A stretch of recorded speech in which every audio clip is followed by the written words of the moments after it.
you want to go from a beginner build like this to something like this.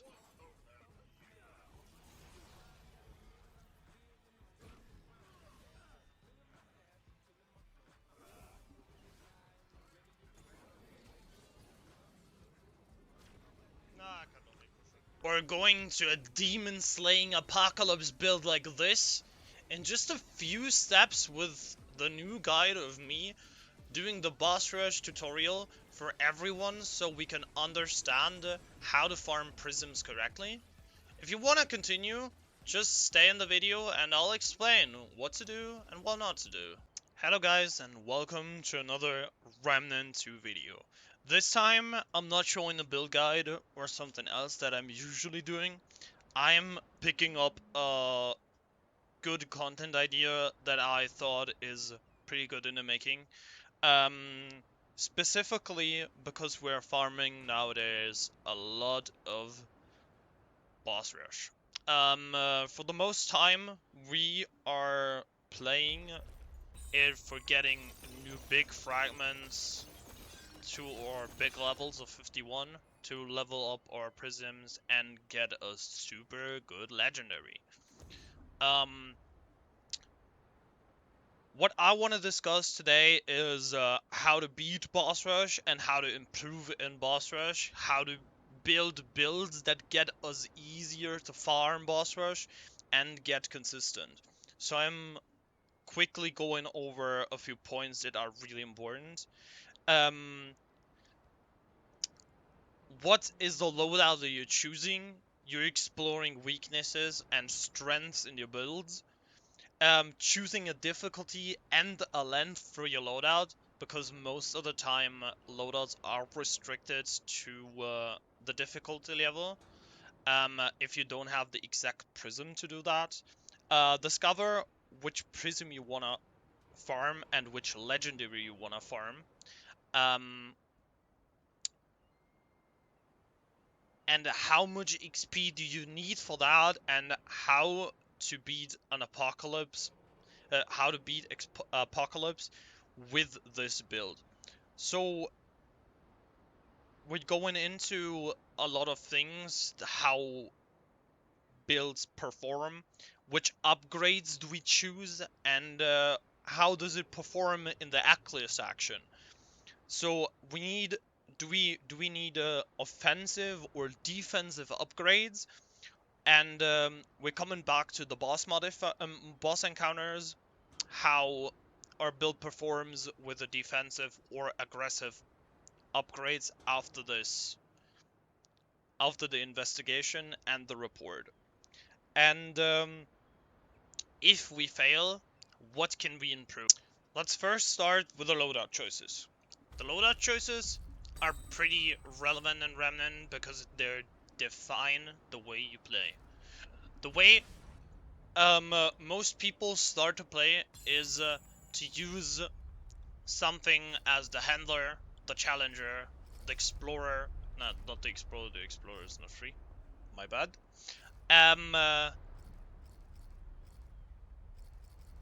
The challenger, the medic, the gunslinger, the hunter, or the handler. What you wanna do, first things first, is to level up that archetype till level 10. That's the really most important part, and you have to consider that everything I'm going to say after the basic stuff will be reliant on you having your archetype fully leveled. Which means when you have your second archetype level 10, you're level 20 base level. That is really important for the rest of the video, and I wanted to clarify that for all beginners that haven't played the story in any time. So I want to clarify that it's really, really important to level up all the archetypes you play, and it's also really important for your main traits to level up literally all the things that are in the game, because there are core traits that need to be released to make certain builds work.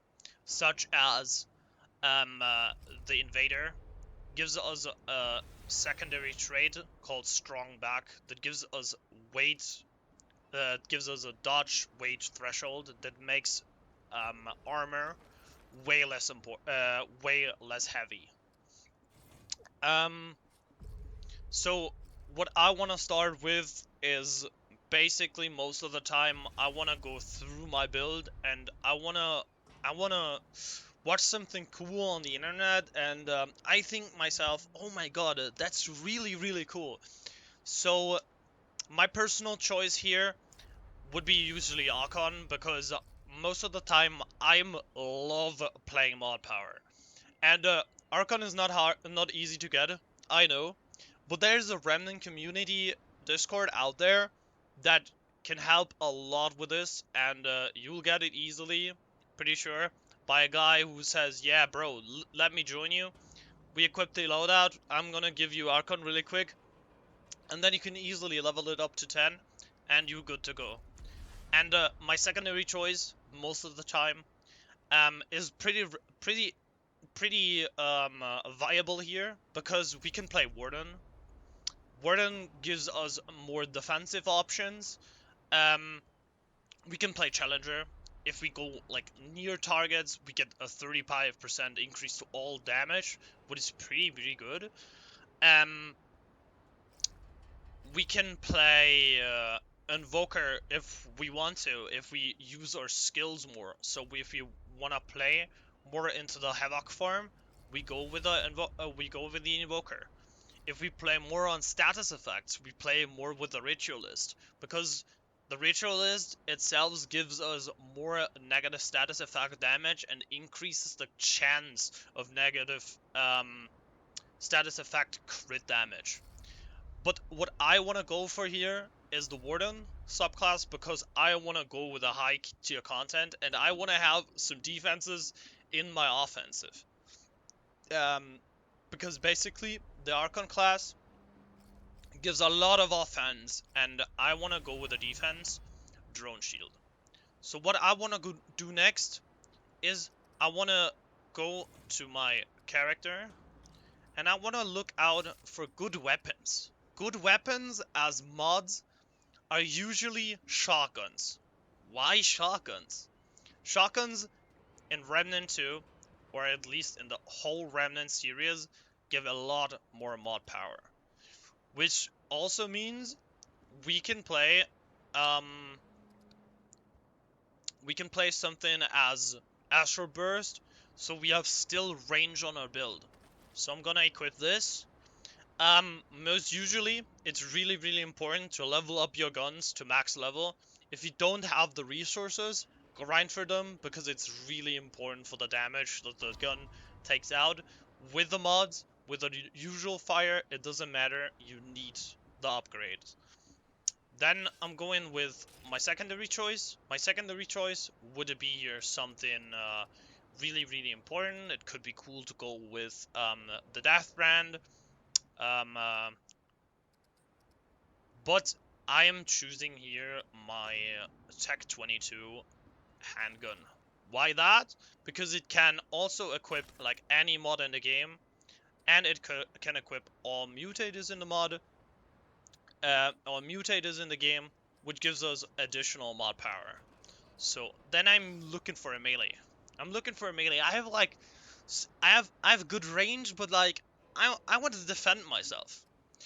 So most usually I'm going with the Harvester synth, but in the kind of way that I want to play the game, usually it's design. Like melees are most of the design, so I'm going with Word's Edge, but everybody else who just want to like do anything, you can play the Calyx for like an extra status effect damage and do extra status damage. It's all G. You can play literally whatever you want here. But I'm gonna go with the showcase, just in case. Yeah. So, then the next thing I want to do is we're looking for a mod build. So we're going over to the amulet and go to the filters. And then we want to go specifically on mods. because I want to have a mod build. So if you want to go with a ranged build, you go on ranged. If you want to go with a status effect build, you go on status effects. You want to go with a crit build or something that is like really summon based, you go on summon here or on crit. Like, this is the way you want to choose your build, and I'm gonna go with mod here, and then it shows me all amulets that I have that go with the mod. Of course, some of you do not have these, and there's a specific website out there. It's called Remnant 2 Wiki, where you can literally search every item in the game that is available in the current state and how it's supposed to get. So like there's a whole description how you can get it, or you search on YouTube for some amulets, how to get them, and most of them are corpse drops. I mean corpse drops. They are basically um amulets or rings that you can literally find on the ground. They're just literally random drops in a certain area. And if you play boss rush a lot, you get them anyways. You get them for free. What I want to do here is we go with the reaction chain because it goes us 20% mod damage and 50% mod generation. For a stout weapon. So we go to this. Then we need something. We look through this, and I don't want to decrease my fire rate actually. So I'm thinking about what does my mod actually do? My mod does a lot of critical damage, and I want to search for critical damage now. So what do we choose in here? We choose the best string in the game, probability chord, for damage. We use Burden of the Gambler. It disables weak spots, but that doesn't matter in our build right now, because it's really, really important to have this crit chance and the crit damage. So, what do we choose next? We choose next,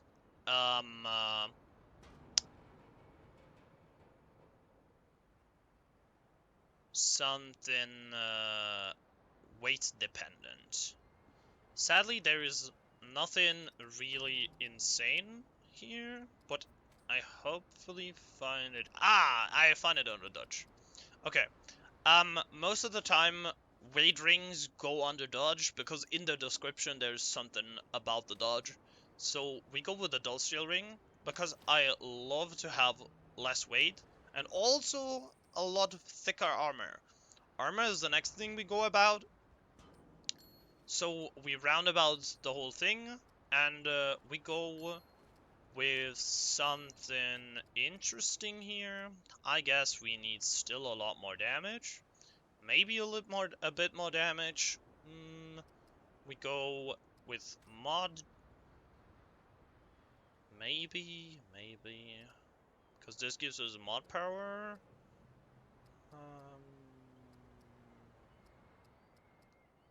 I'm not sure. I'm holding this open. Maybe I find something later. Okay, we go with a good build on our armor. So like, this is not everything is available in after you first complete the campaign.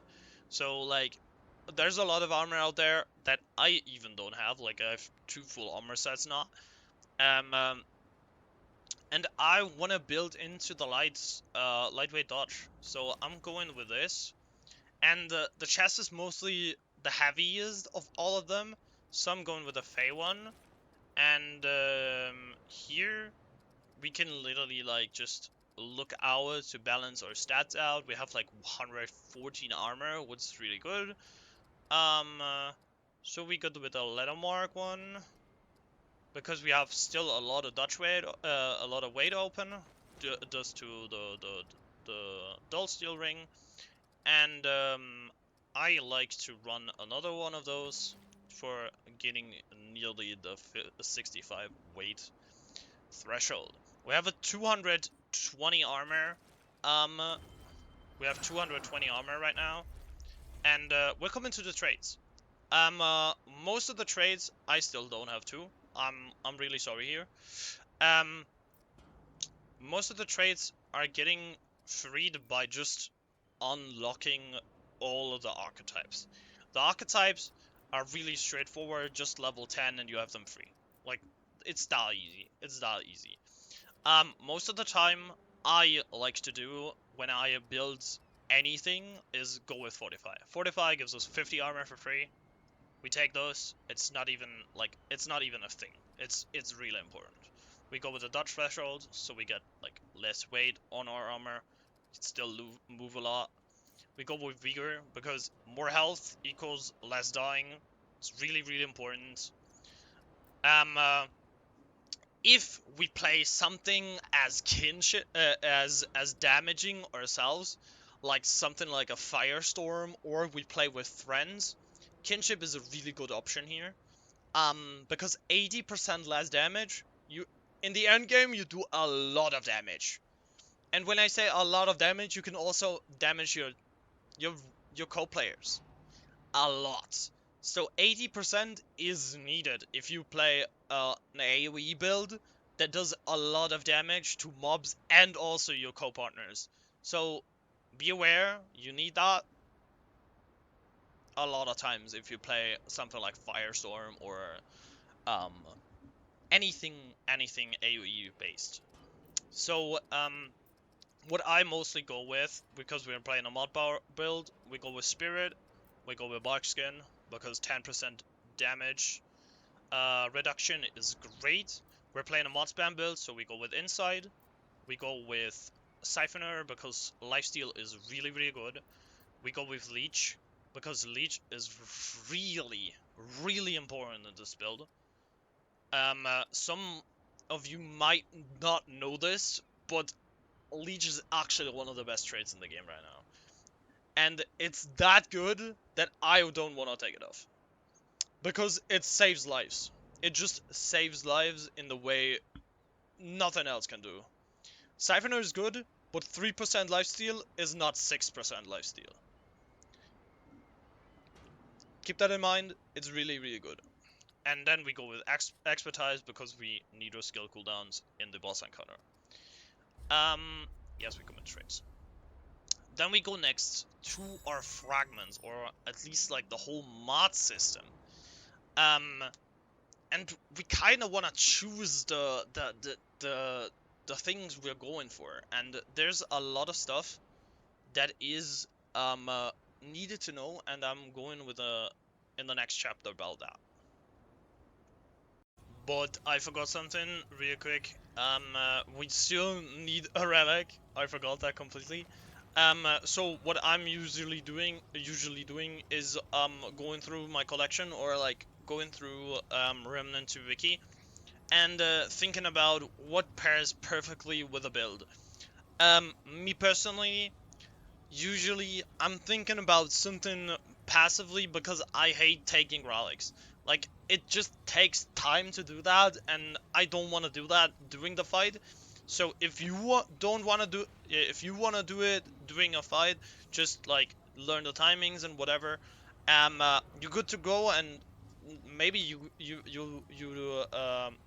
actually like that, and you want to go with a crystal heart, or um. Uh, something like the enlarge heart for W speed, and but I don't really like that, so I'm usually going with Tranquil, or the best relic in the game, at least in my opinion, the Profane Heart. It gives us 3% more lifesteal on top of the 12% that we already have, and it gets doubled from Leech, which gives us 6% additional.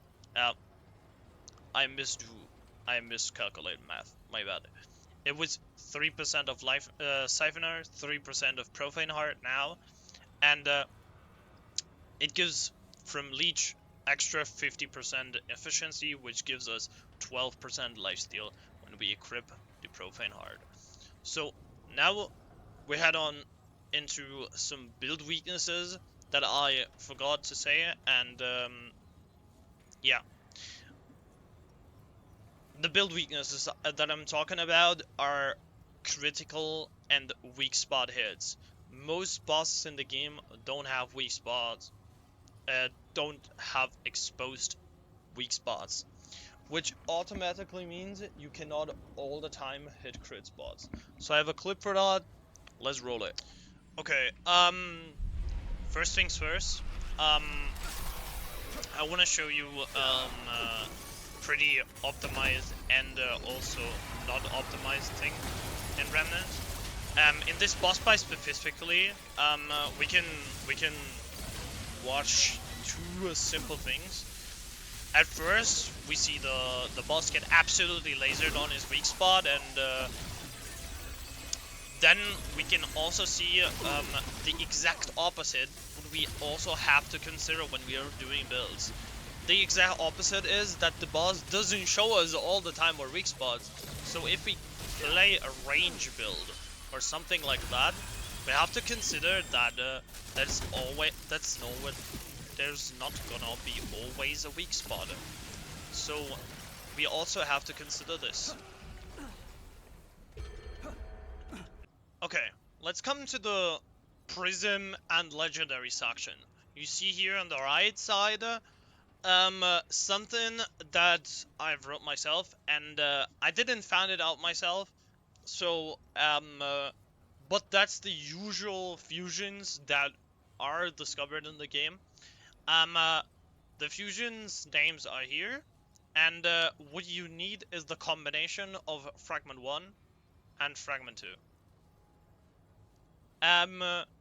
What? How do you build a prism? It's like really simple. You go into Remnant, you go on an empty prism, you go, I need something like,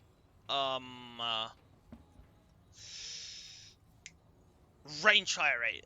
Range fire rate is really good, and reload speed on the same time? Damn, I need this fusion. So I'm thinking about, yeah, I'm marking this on my page.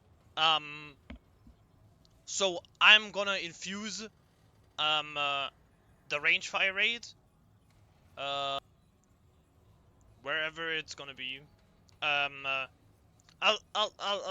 just take the range damage. You go into feed the prism, and then you want to feed it into your fragment. You want to feed it into the prism, so you get like a chance of 5 possibilities, 5 out of 5 possibilities that on the next upgrade it's gonna be there. And then you want to upgrade your prism by doing boss rush, and you wanna go for something like that, and then you upgrade it again, and then you see something like this. By the way, this is not pre-planned, I just tipped on it. And then you get a fusion, and when you get the fusion, you just wanna you combine 2 skills. You see how I have mod crit chance and mod power, no, mod damage and mod power generation together here, and here it is. So they fusion together from level 10, from level 8 to level 1. So we have a free place here, and then we infuse another one that we need to get another bonus that we want, to get another fusion. Look on the right. Really important to get 4 fusions and a single one, because it's extra stats on our prism. Really needed, and I'll tell you, it's not easy to get like a good prism, and most of the time the last one could be shit, and you have to redo it a whole lot again, and it's really annoying, I'll tell you, but it's worth it, because for my instance here, this is my ranged one, and my ranged one gives me 30% extra ammo. I have a range crit chance of 7.5% on top of the range damage that I can also do. Like, I can just equip here another one, and I have crit damage. I can put on weak spot damage, and I can put on range damage, which automatically means I have on my range gun an increase of 10%. If I hit a weak spot, another 15%. If I had another I had still weak spots, I have another 15%, and also 10%, plus a 10% fire rate.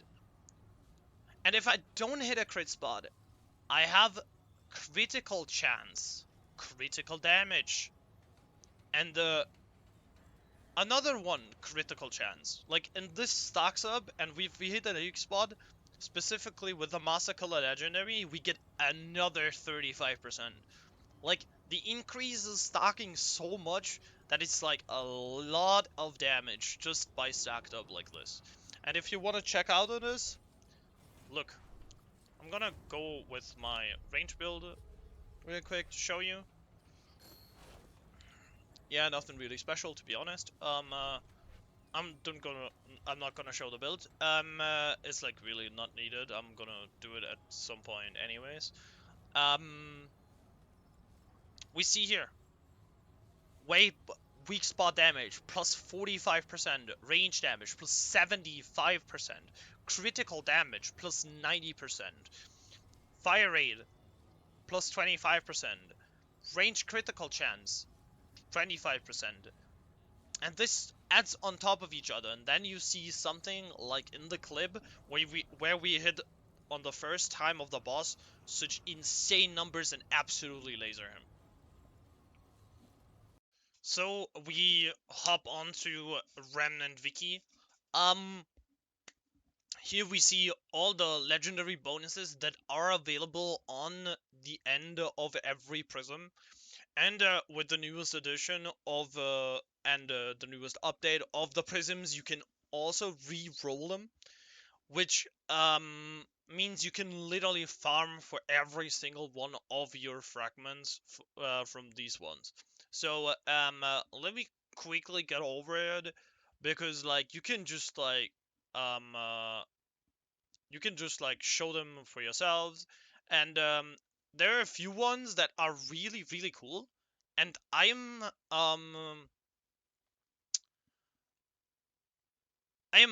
really like I'm really new to them, like getting them myself.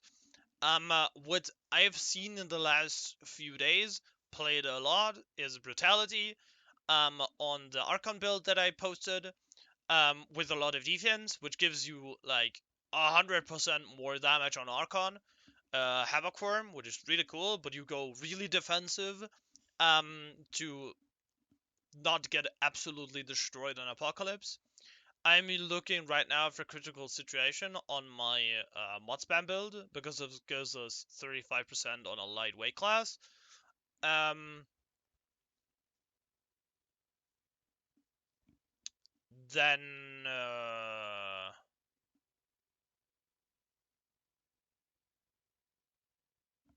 Immovable is a really cool one. You cannot be staggered while Bulwark is active. Really good. Also, one that is really interesting and that got my attention is Insult of Injury. Any negative status effect applies exposed. For everybody who doesn't know what exposed does, it's 15% debuff on the enemy, which gives us additional 15% damage outcome. That stacks with our damage. Then one that I'm also using is Jack of all trades, increase all damage by 40%. Master Killer, I have this on my range build, which gives us 1.3x with a 35% damage increase. And I'm using Power Tip for double mod charges. Something interesting. My friend is grinding for Soulmate right now. Increase the summon limit by 1. And I've also seen a lot of builds with Unbreakable, Grey Health cannot be removed, and Bridged, for an active skill spam, which gives us half our skilled cooldowns. And I've also seen a Star Killer build, Star Killer Big Bang build, which gives with enhances with Wrecking Ball, so you hit only crits with those both mods, which is really really good. Yeah, that's it with the legendaries. Let's continue on. Okay, next thing is yeah, we're back to Remnant Wiki. We wanna go through the modifiers that we actually need when we are thinking about going into boss rush. What modifiers do we choose when we go into the longest version of the thing? The longest version is the gauntlet. The gauntlet on any difficulty will be a long run, which automatically means or upgrades choose the way we play. And they should be nearly the standards way we wanna play. So like if you go for a range build, you go with range damage, crit damage, weak spot damage, and anything that is really going into the damage, going into damage of that type. Not mod damage, not skill damage, of course, because we're not playing a mod or skill build either. So let's go over it and discuss which ones are really important and which ones not. Melee speed, really good. Melee damage, also really good. For melee builds, melee speed not too important, but melee damage is one of the more important ones. Mod build up, for mod builds, basically really irrelevant. If you're playing a range build, maybe that's the one you could choose. Build up taking shockwave on taking damage. I'm personally not one that I'm really like this one, actually. Enemies explode on death is also really one that I'm not enjoying to play. Reduces skill cooldown, could be really cool for builds that are not really stacked into that, and also do wanna spam that. Now come one of the S tier ones, damage reduction. I always pick those one because it's a survivability one. And survivability ones, there are a few ones that are just must picks because you going into a gauntlet and your main goal is to survive. It's so important that nothing else matters. If you die, you're dead. It's over. It's just done. You waste your time. You're not getting your completion bonus. You're just getting the XP of bosses killed. But that's not the goal. We want to complete, so we're going for damage reduction. Um, Healing effectiveness for tank builds is really good, but I'm not really recommending tank builds in boss rush either. Chance of spawning a heal or one kill. This one is also A tier, I would say. It's one of my go-to choices if I have like one spot open and I'm going to take that for the fifth one. Um, it's really cool, nice to have. One of the S tier ones is also crit damage. You can literally take that any time of the week. This one is crazy. It's a good damage modifier. Is absolutely S tier. For mod builds, an absolute must have for mod damage. Reload speed. I really doubt this is one that you would always choose, even though you play in range builds and you have to reload a lot. Their builds certainly they need that, but me personally, and I never picked this. Increase weak spot damage for builds that are play for weak spots, really good. Range builds.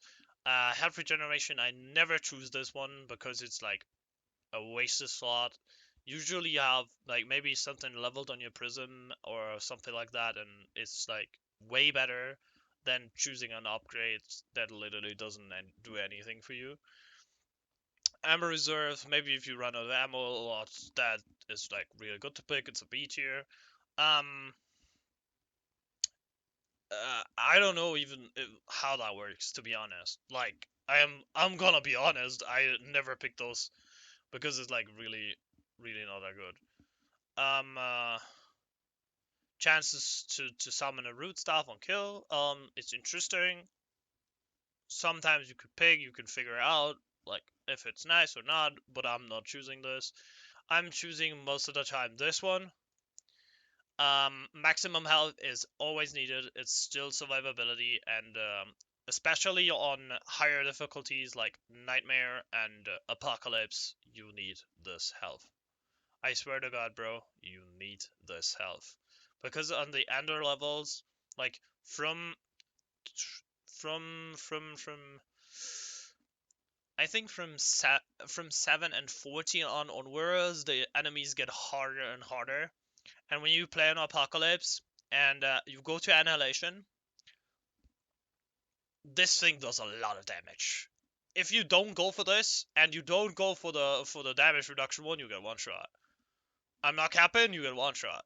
Like, yeah, it's just over. At this point, you failed at the 90s boss, and nah, we don't want to do that. So we go for health and damage reduction all the time. I always do that. They're builds that absolutely laser annihilation for like in like 20 seconds or so. But I'm most of the time not willing to pay the cost to find out if it's if my build can do this. So I'm going with the safe ones. Um, yeah, I hope you can recognize the way I think here, and you pick up some infos that helps us in your run too. Okay, I'm gonna like quickly life report through my nightmare run before. Like, I'm sorry for the wacky playstyle, and yeah, I was just farming and doing stuff. So I hope you enjoy the music in the background also. I'm quickly explaining over the things that I've done here.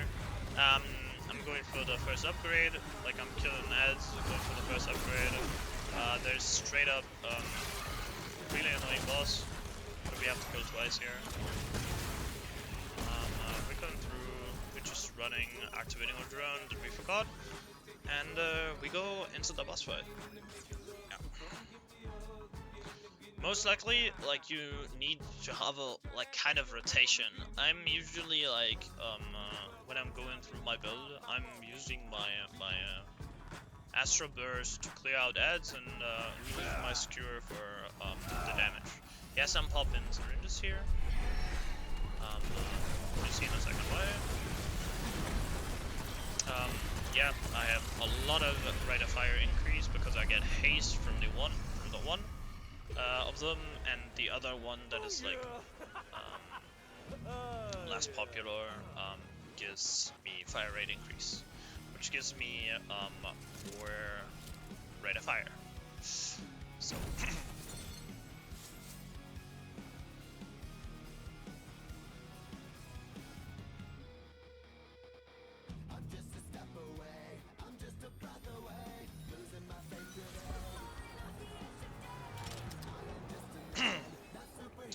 we're running through this section, looking out for ads, clearing the stuff, getting our upgrade, looking for Vigor. Vigor is really good here. It's the third update already, so we're looking for more. These ones are exploders, so if you shoot them in the foot or like in the leg, usually I'm not hunting. Left side, you can just like let them explode by running through them. And I think in this case, if we find some enemies at some point,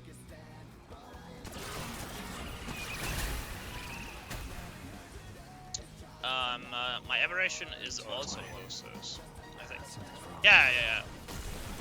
So I'm just running to it, let them explode, and run over. And then comes the next boss. This one is pretty weak to my build specifically, but I would not recommend doing the shred that I'm doing there, because yeah, I'm really not giving a shit. Not gonna lie, I'm just running in there and yeah. You see, You could just like go to the right there and play it a little bit safer, but my build just absolutely smacks him, and I'm going for Vigor here. Like, there's no better upgrade. I could go for Healing Orbs actually. I think somewhere before I could have gone for Healing Orbs, so I could have been better. But sure, I mean, in the end, we wanna have the 5 upgrades before we upgrade anything else. So we have our 5 slots set, and we're good to go.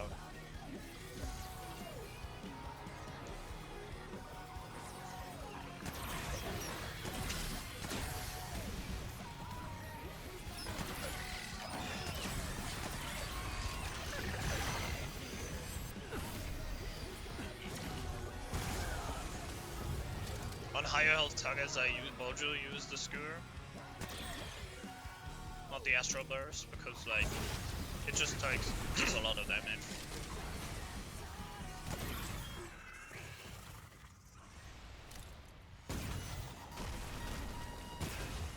That was also one of the exploders, but I was not in the mood to go over there. Holy hell. So we're going to the boss fight, we pull surrenders, I guess. Yeah. Get haste, get additional fire rate, kill that guy. Go over back. Sat down a rift. Absolutely smack the boss again. I would also not recommend doing this on anything else than a range build, because if we go here on something like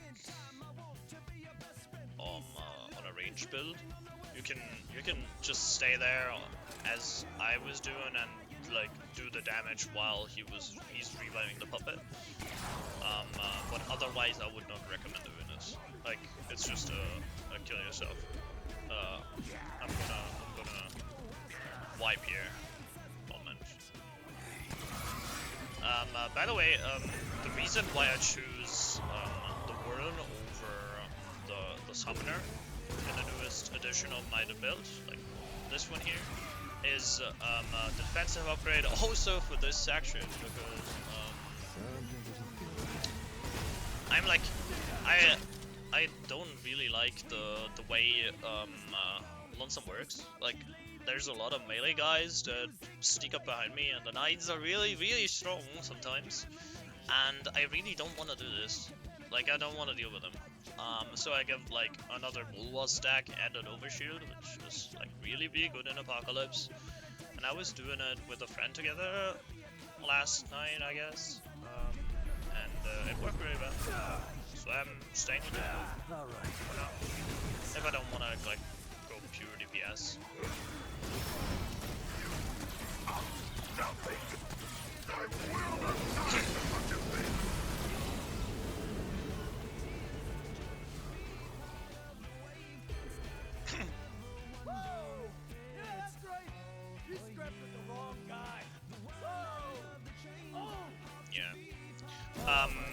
I think, like, answering the question right now why I'm not running Apocalypse here is really simple. I'm farming most of the time on Nightmare, not on Apocalypse. Apocalypse is the possibility that you wipe and you don't get any AP really much higher. And I'm still farming for Prisms, I'm farming for content and videos. So right here, I'm just doing stuff that I'm usually doing also in my free time. Like, just playing Remnant, getting experience for my builds, and I'm currently working on a speedrun build for Ape Umbrella, so yeah. I hopefully can show you guys in a while the build that I'm planning. Like, I'm copying a bit from the recent record of 29 minutes, I guess, but it's really cool, and it looks nice, and I hope you guys enjoy that. We want to be safe that everything is clear while we take that, and then we have another bad choice, I guess. weak spot is definitely not the way we want to play it, because we have Bernal Gambler on.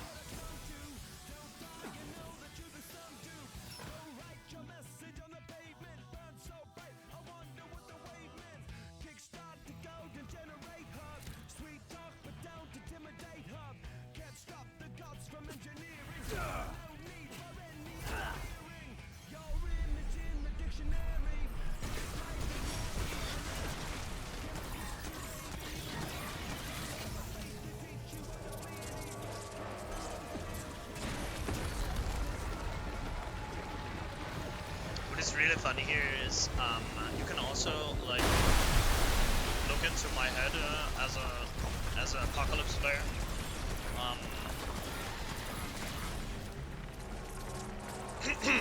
I'm just absolutely fraying this guy, I know, but I usually go for like a 3-phase here. Like I'm doing that also on Apocalypse. Like there's no chance. Except this guy has like double healing buffs, which is like crazy actually. Here I could have gone for healer actually, but it doesn't matter. Also, what is really important, well, look out for the loot at the end of bosses. Yeah, so you get extra materials from the boss rush. Yeah, really important.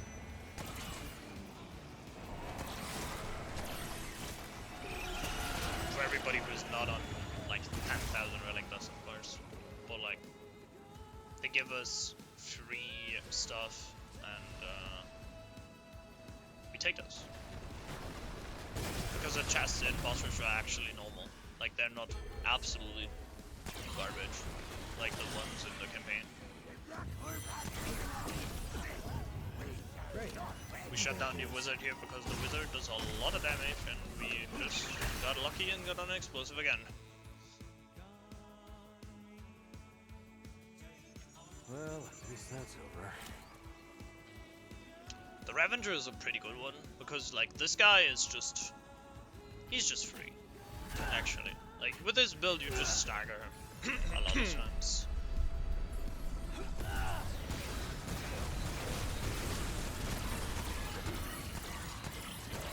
Like look at the view there.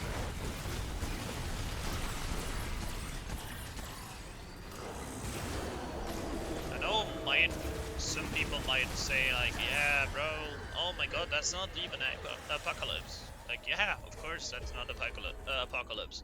But this guy doesn't die anywhere else on Apocalypse, by the way. Like, yeah. Real pretty. Yeah, I don't trust this place.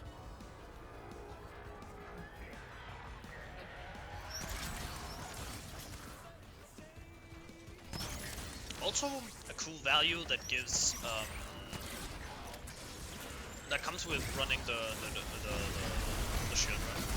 That I really didn't notice to a certain point is that when you play it as a secondary, it still gives you the wall hacks for the enemies. It's really cool. Like, here I get a little bit annoyed by the waller, I think. Yeah, I got annoyed.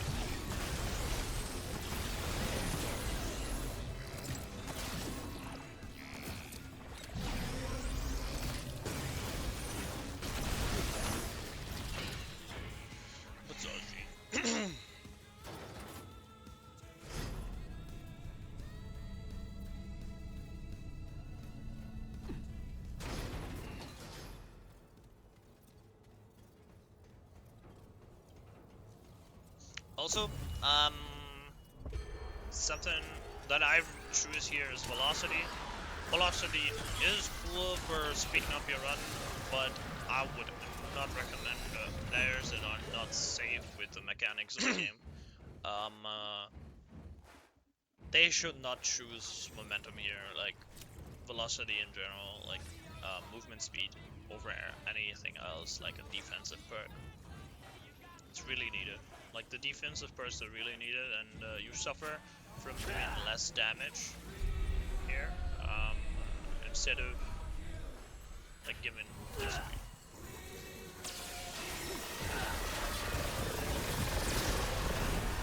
This boss also is not too, like, he's not too shabby. On Apocalypse, he has a lot of health, bro. If you get thick skin on this guy, oh Jesus, this guy has health. This guy has really health. Yeah, and I still have to upgrade here before I even get the 5th one.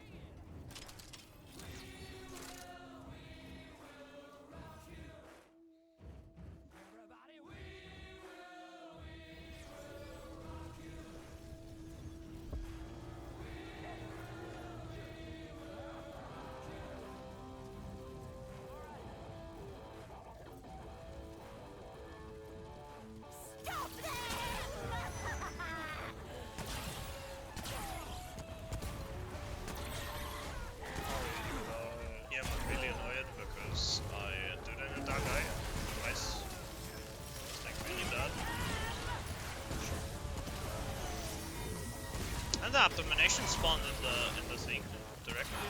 Really cool. We can just like, we could just go exit out, but we're searching for the upgrade. Have to.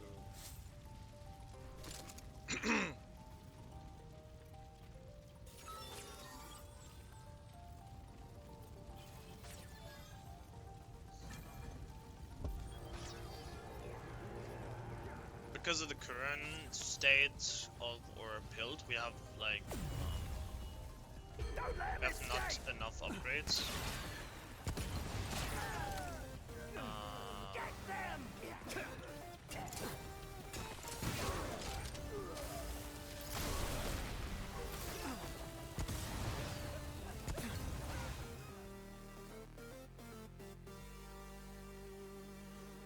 Because you have to get +7 at boss 18 to get like full maximum value out of everything. You also have to consider, like, you have to pick up a lot of stuff, and if you have your 5 mods set, you cannot choose anything else, so like you get always the 3 ones. And I guess we get your damage reduction was also an upgrade and not another one. Yeah.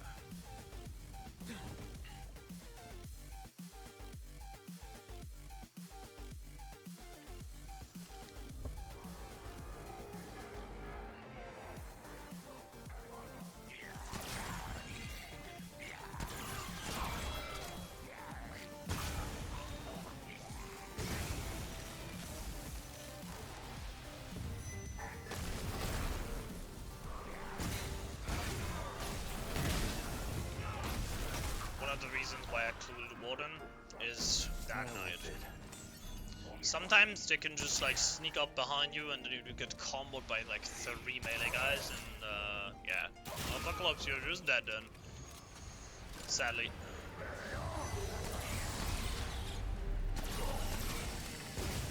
Alright, so yeah, that guy's teleporting. He's not dead, which is like really unfortunate. Crit damage. We take those, we have the 5th one, and now we can just like only took the 5 that we have. We have mod damage, crit damage, which is really good. We have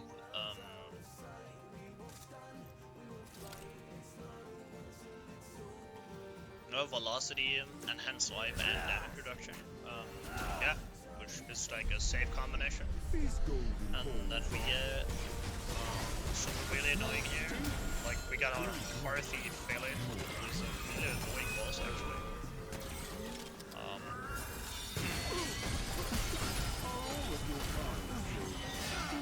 By the way, be aware, most of the mechanics in the game can be dodged or iframed. Yeah. Also, really good tip here, but when you play against Phelan or Therin, you can stand literally on the spot that I'm standing right now, and you will not get catched by his AoE attack.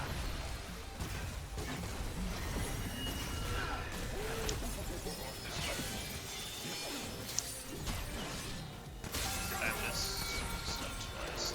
Shot my drone. Man, this cost me the one face. Sadly, I have to play Final Stand, but also lucky for you guys, you can see my strat.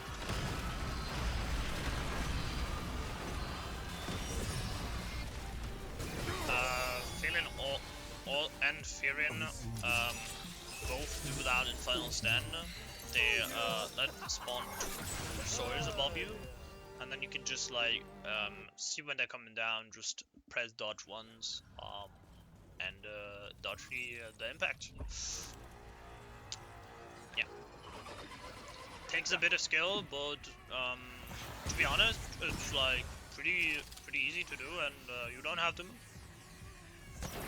Also, this guy is usually like pretty easy dead with like any build actually. Play a high crit damage build, Phelan and Therin are actually not a problem. Even though they have like bursts or some shit.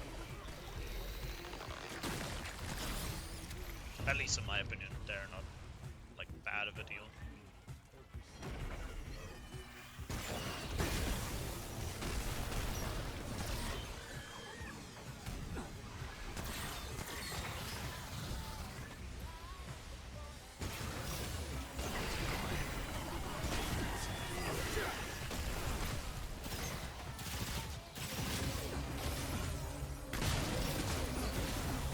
Okay, bro.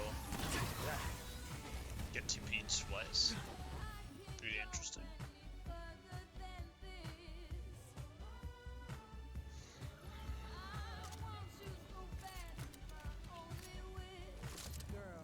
Next boss is Shrewd. Shrewd is really cool, and I like the way the boss is designed actually.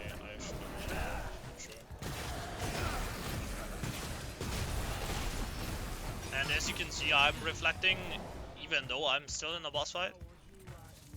So like how you improve yourself is by watching yourself and be critical with yourself.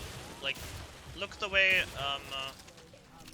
you make mistakes. Remnant is not an easy game, so be aware everything can happen, and on higher difficulties, harder stuff means equally hard gameplay. Like most of the stuff that happens here is really calculatable, but there are stuff in the game that actually absolutely fries you. Like there's stuff you have to be aware of that when you not pay attention, you die. And the game is designed like that, and actually it's fun like that.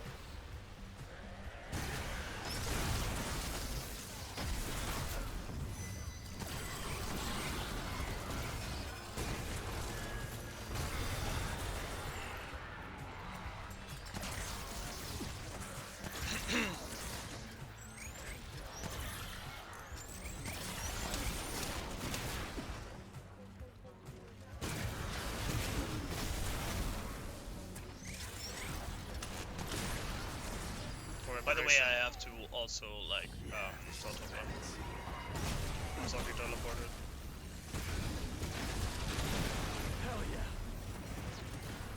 I have to excuse myself here a bit, because I'm like, this is just a farming run. I don't really give a shit about anything, like for real. I'm just like playing how I'm usually playing, not for videos or something. Like I'm just doing it. Like, I'm just running through this.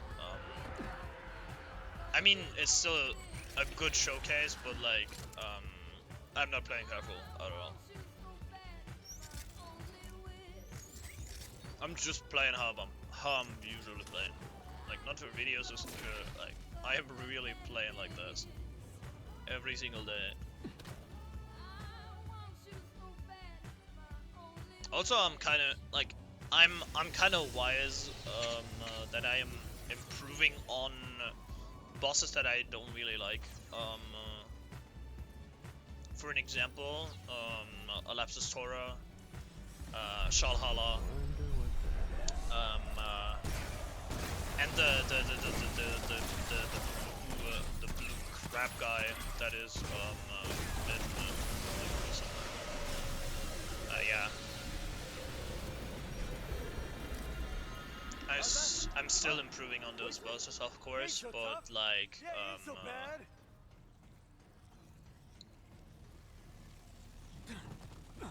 I'm just like brain deadly playing them nowadays.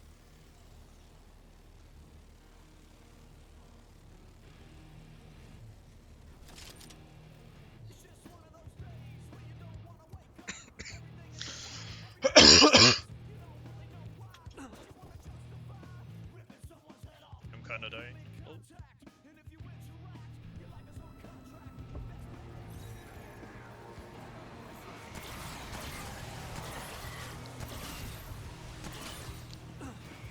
Also pretty cool on this build.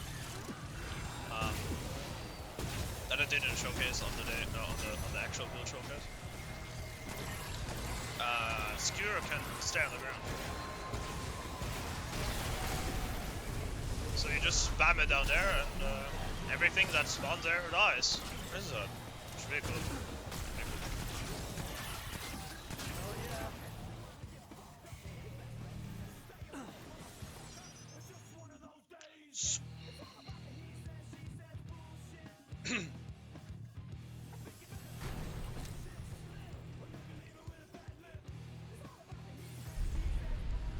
Oh, by the way, I want to say that also, if you take a break, like if you need a break in between of like a long gauntlet where you like actually play for half an hour straight or for like 40 minutes straight, you're not a streamer, and you don't have to be a streamer. Like you can just like take a break, chill a bit, get something to eat. I don't know if you get AFK kicked or some shit, but I mean, taking a breath, going to the bathroom really quick. Like no one's gonna judge you on that. Like sometimes you just like have to take a break during a run, even though like take breaks is necessary. To be consistent, you need to take breaks. Like also on even on Lord, if you could is if you like a new player and you're still struggling with the game, to beat like a lot of bosses and double walled off. Nice.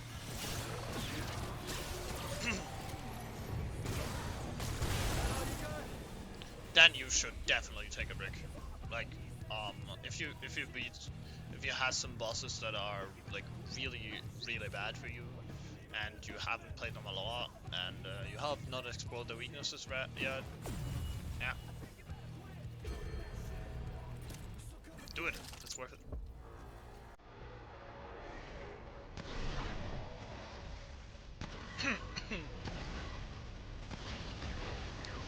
um,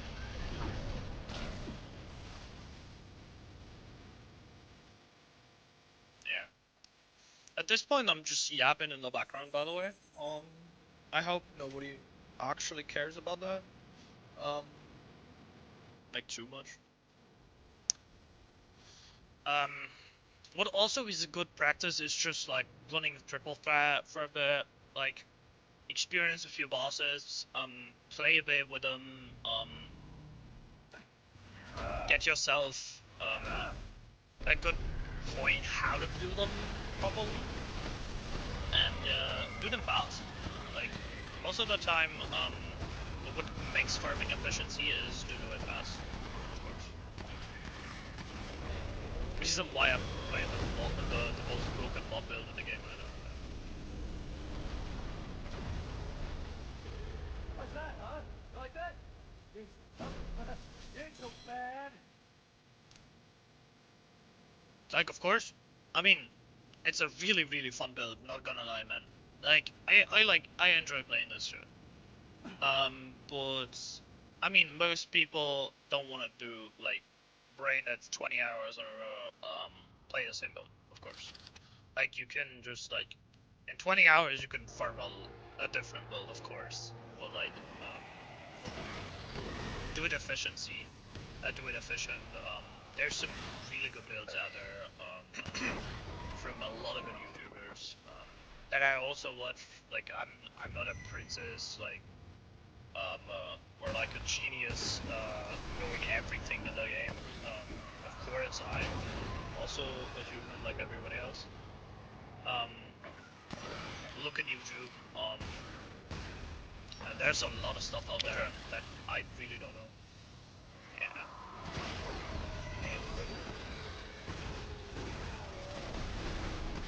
Yeah. Also, what has to be said here is Yeisha is one of the fucking one of the places that you can get sucked off the map and you can fall off the map, which instantly gives you run a D. Like, yeah. And then you just, yeah, you're back, bro. You're back.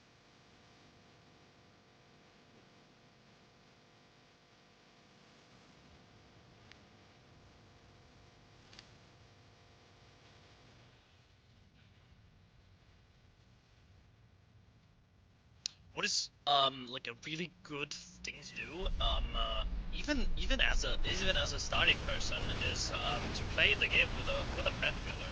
Like even though you have not the best build, and the bosses get a lot more HP when you play in a duo, with a duo together.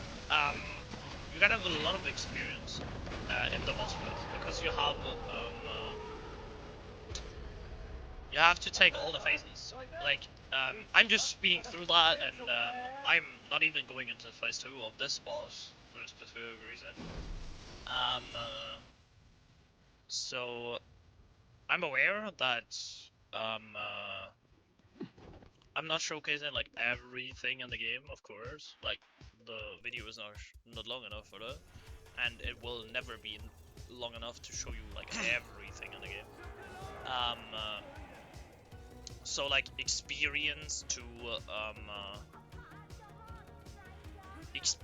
how hard bosses can be is also a good improvement for your build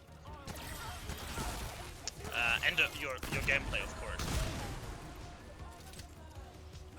Like if you know thing what kinds of things are happening in like different phases of bosses, and your build is like a little bit weaker than the difficulty that is supposed to play. You oh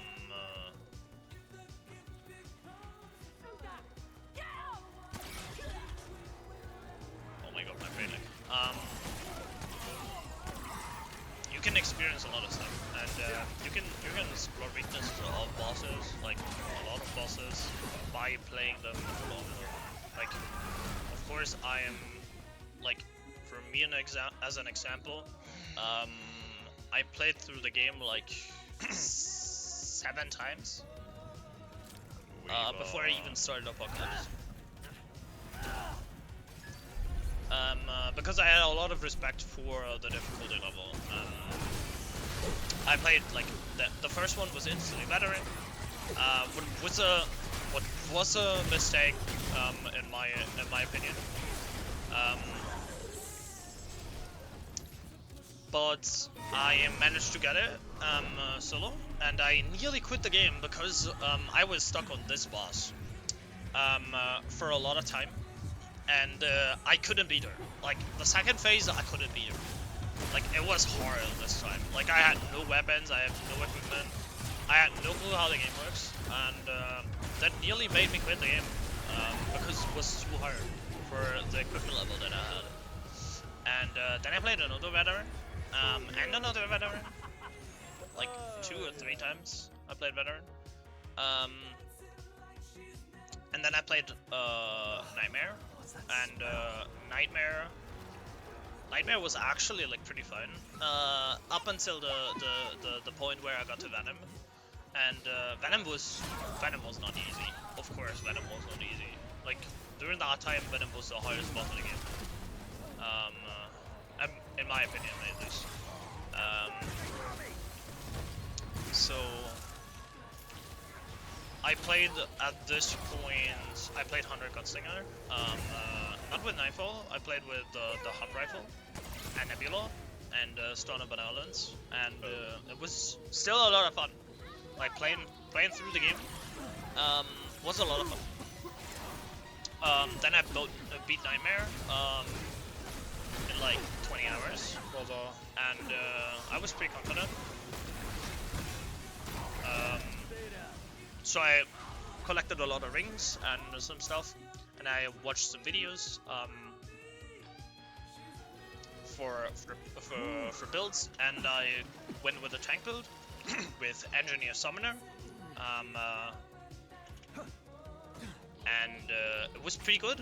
Like it was fun up until the point where I got demolished by bosses, and there I experienced the way Apocalypse is its hardest, and that is like at that point the dual skill ring was like actually even you light dodge on heavy armor, which was like necessary, of course.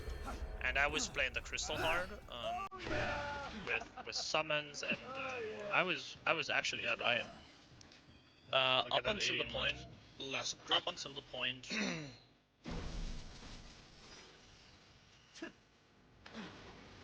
up until the point where I faced Shalhala, and Shalhala took me like 8 hours alone. Like it was not even bad. It was just Shalhala being Shalhala. In his third phase with a lot more damage than I expected, and I couldn't heal through it. So I died a lot of times. And yeah, after both beat Shalhala, I went to Cancer. Cancer was first try, and then Venom. Yeah, Venom was fun. Fun. It was another 8 hours there. Yeah. And then I went to Annihilation, and Annihilation one-shotted me every single time. So I couldn't, like, I was placing turrets, I was doing everything. Like, I was optimizing strats like nothing else before. I popped shielded hard, like, I played shielded hard, everything, like, I went for, like, lifesteal like nothing else before.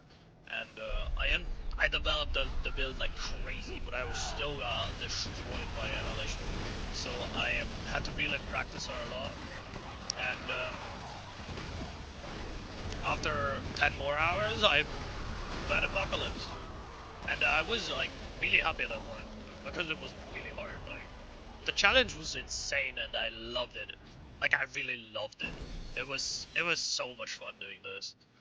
And yeah, then I went back, and I tried and like I put the game down a bit, and yeah.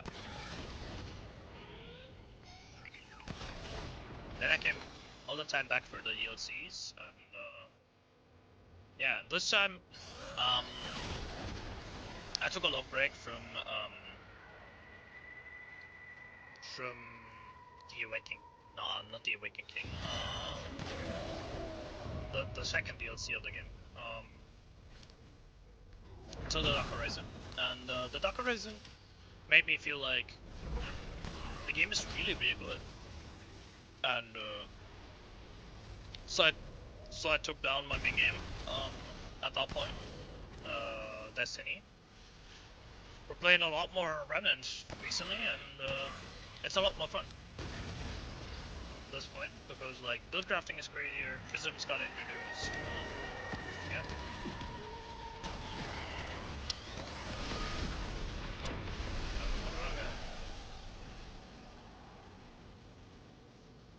This guy's in the wall.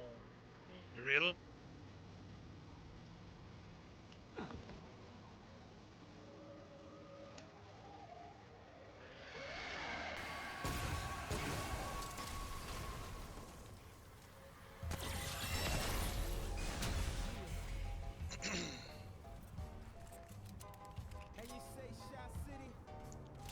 So last boss. I hate when they do this. So annoying, man.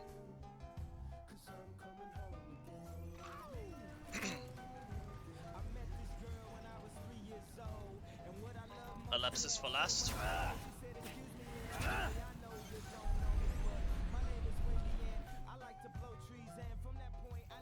By the way, this fight is never easy. Like, I don't know what they made it, but like, I missed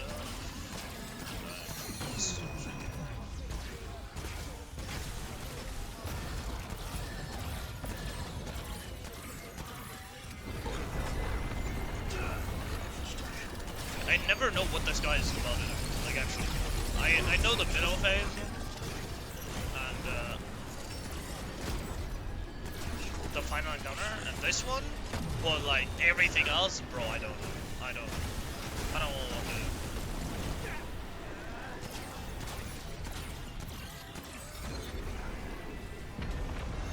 And now comes Wilson.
So we're switching to the red prism, to the nice ring. Gives us extra experience. Yeah. I hope you all guys enjoyed the video. Leave a like, leave a comment, subscribe. And I hope we see us in a recent new video. And love you all. See you guys. Have a nice day.